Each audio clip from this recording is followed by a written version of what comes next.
So మనం ఏం చేసామంటే ఇంతకుముందు లాజిక్ ఎగ్జిక్యూట్ చేసినప్పుడు ఈ వాల్యూస్ అనేది ఏవి మ్యాచ్ అవ్వలేదు. సో అవి 0 అనేసి సైజ్ చూపించింది. సో ఆ కండిషన్ మ్యాచ్ అయ్యేలాగా మనం కొంచెం మేబీ టెస్ట్ డేటాని క్రియేట్ చేస్తున్నాం. సో అందుకే చూస్తున్నాం మేబీ ఏ ఈమెయిల్ ఐడి ఇవ్వచ్చు అని చెప్పేసి. సో ఇక్కడ ఈ ఈమెయిల్ ఐడి అనేది యూనిక్గా ఉంది. మేబీ ఏదైనా ఒక కాంటాక్ట్కి ఆ ఈమెయిల్ ఐడి అనేది జనరేట్ చేద్దాం. Next select id comma email from contact.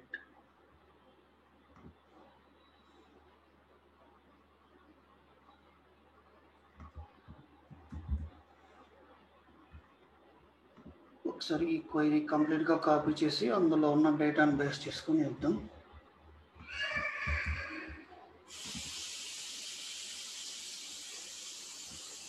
So ఇందులో దేనికి ఫోన్ నెంబర్ అనేది లేదు, మొబైల్ నెంబర్ లేదు.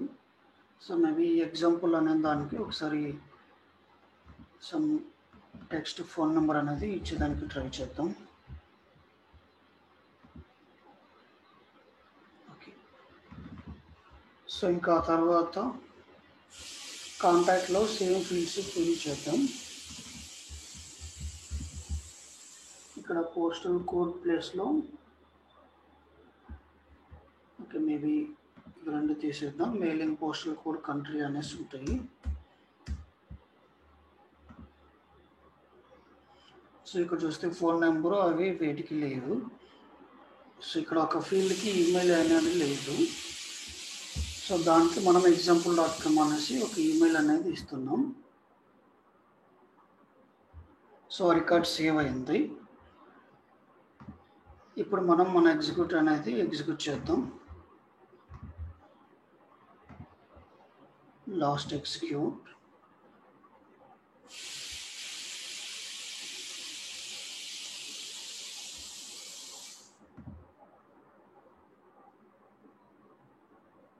సో ఇక్కడ చూస్తే కాంటాక్ట్స్ టు అప్డేట్ అనే దాంట్లో ఒక రికార్డ్ అనేది అప్డేట్ అయింది. సో లైన్ నెంబర్ 68లో సో లైన్ నెంబర్ 68లో ఒక రికార్డు ఉంది. ఇక ఆ తర్వాత మన క్వైరీలోకి వెళ్ళి ఆ వాల్యూస్ని చూస్తే సో ఇంతకుముందు ఇక్కడ ఫోన్ నెంబరు, మొబైల్ కోడ్ అవి లేవు. సో ఈ తర్వాత ఇప్పుడు వచ్చిన్నాయి. మేబీ రిమైనింగ్ ఫీల్డ్స్ మనం తీసుకున్నది మెయిలింగ్, కంట్రీ,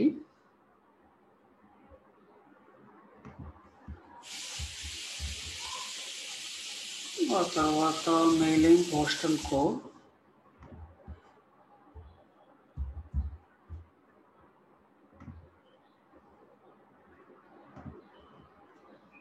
సో ఇవి రెండు వచ్చేసి లైక్ మనకి యూజర్ నుంచి అప్డేట్ అయి ఉన్నాయి.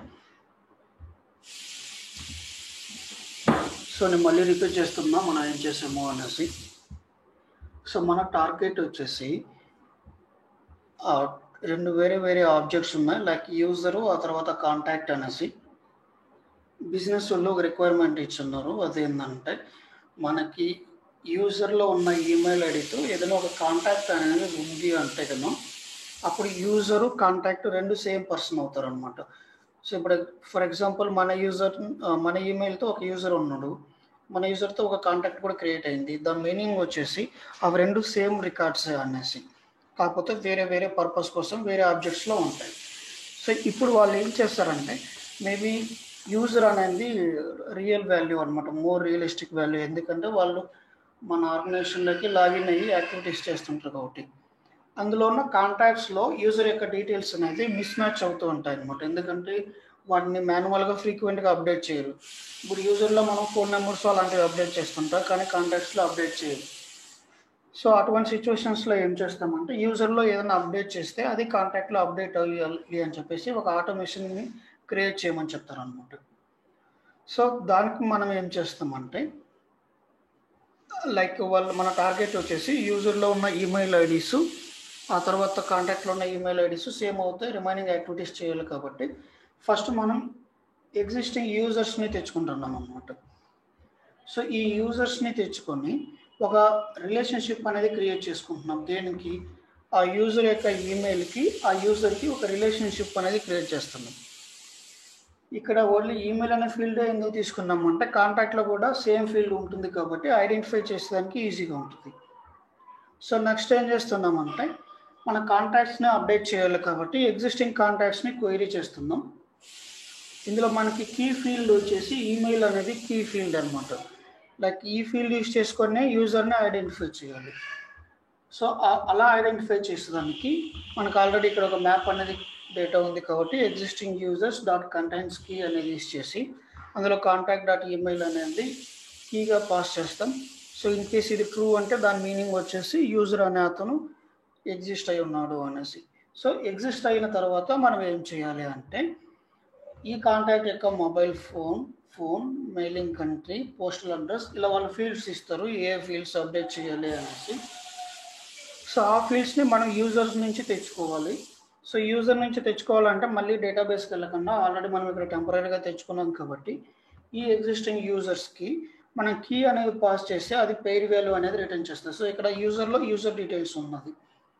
సో అప్పుడు ఏం చేసామంటే దానికి కీ అనేది కాంటాక్ట్ డాట్ ఈమెయిల్ అనేది కీగా అవుతుంది కాబట్టి ఆ కీని పాస్ చేసాం. సో వీటి వరకు మాత్రమే ఏం రిటర్న్ చేస్తుంది, కంప్లీట్ యూజర్నే రిటర్న్ చేస్తుంది. యూజర్లో ఏదైనా ఒక ఫీల్డ్ కావాలంటే దానికి డాట్ అనేసి ఇచ్చి మనకి ఏ ఫీల్డ్ కావాలో ఆ ఫీల్డ్ అనేది క్వైరీ చేస్తాం అన్నమాట. సో ఇది మనం ఏం చేసాం, జస్ట్ ఎగ్జిస్ట్ అయింది. సో ఈ లైన్ నెంబర్ 60 వచ్చేసి మనం చెక్ చేసాం అవి ఉన్నాయా లేవా అనేసి. ఇన్ కేస్ ఉన్నాయన్న తర్వాత లైన్ నెంబర్ 16 నుంచి 64 వరకు ఏం చేసాం, ఫీల్డ్స్ మ్యాపింగ్ చేసుకున్నాం. లైక్ ఏ ఫీల్డ్లో ఏ డేటాని ఇవ్వాలి అనేసి. ఆ తర్వాత లైన్ నెంబర్ 65లో ఏం చేసామంటే మనం అప్డేట్ చేయాలి కాబట్టి అప్డేట్ చేయాలనుకున్న రికార్డ్స్ అన్ని ఈ టెంపరీ వేరియబుల్స్కి అసైన్ చేసుకున్నాం. సో దాని తర్వాత ఏం చేసామంటే ఇక్కడ ఒక చెక్ చేసి అందులో వాల్యూస్ ఉన్నాయా లేవో అనేసి ఇక్కడ అప్డేట్ చేసాం. సో ఇప్పుడు మనం ఫైనల్గా ఏమైంది, యూజర్ కన్నా కాంటాక్ట్గా ఎగ్జిస్ట్ అయి ఉంటే కన్నా ఆ యూజర్ యొక్క డీటెయిల్స్ కాంటాక్ట్లో అప్డేట్ చేయగలిగే సినారియో కంప్లీట్ అయ్యింది.